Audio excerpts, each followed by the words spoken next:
So it used to be in AWS that if you had a public IP address, not the elastic IP address that, of course, you have to associate with the NIC, but the true public IP address that you were kind of SOL if you wanted to basically try to find a way to remove it.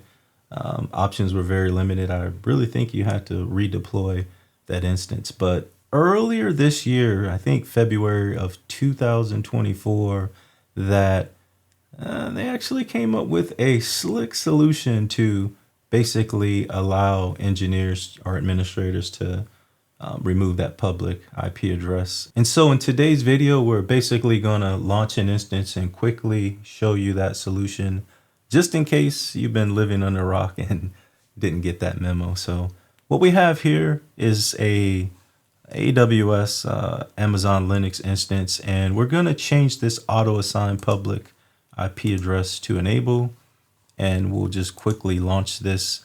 No real reason to SSH into it or get into it, but of course we selected a key.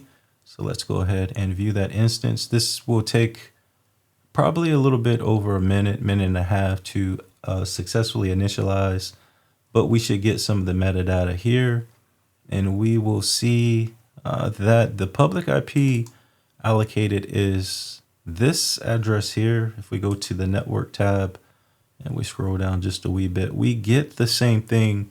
So a lot of folks would be like, who the heck would ever use this public IP address? And some may say, what's the difference between that and any IP? Well, honestly, before that change, right around coincidentally that same time frame, before that, a public IP address was not charged. It was just those elastic IP addresses that were charged. So folks that were in dev environments or just tinkering around, it was an easy way to just basically have reachability across the internet without having any kind of instance connect or any VPN or something to get to that instance to publicly expose that network interface. But of course, now with the charges being the same, I truthfully don't see a reason to use it. But the other difference, of course, as some of us may know, is that with an elastic IP address, that's kind of like a static IP address on the server, and it doesn't change as long as that IP address is associated or attached to that interface, because you can unattach it or disassociate it is the verbiage in here.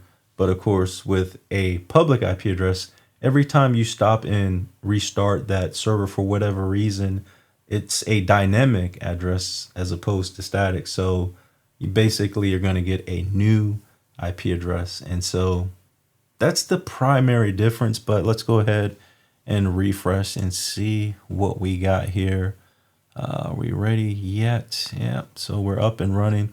And then the other thing, like I said, some folks may wonder who the heck would use it. Well, if you got like, let's say a Palo Alto firewall, a virtual machine or an AMI that's used, let's say it's been up and running fine for 2 years, but maybe through an audit or a new security engineer guy or gal that comes in and says, hey, this shouldn't have a public IP address on this management interface. Wink, wink, as of course, Palo came out with a critical vulnerability the other days on their bulletin.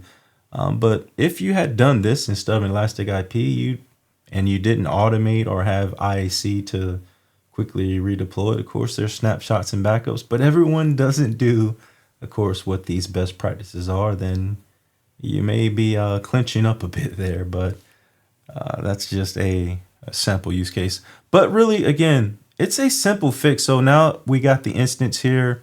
If we go to actions, we go to networking, and then we manage IP addresses. This just has one interface. If there's multiple interfaces or network interfaces attached to an instance, we would see them here. But we notice this auto assign public IP address here. We can click info to get more info. But if we just simply click that and then hit save, we still see it there. Are you sure you want to make this following change? And if we hit confirm, Then when we come back here, let me see if it's with or without refreshing. I don't think we need to refresh, but we can see that, of course, there is no public IPv4 address listed there.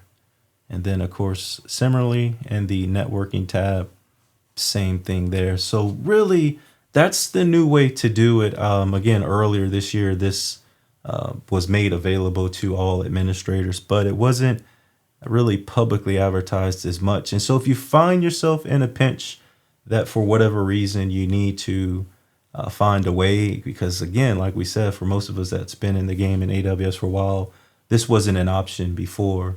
So you may find delight in this and that there's a way now to not have to redeploy an asset. So again, thank each and every one of you out there for always supporting me. Again, hope you found this video beneficial, especially if you're in this predicament.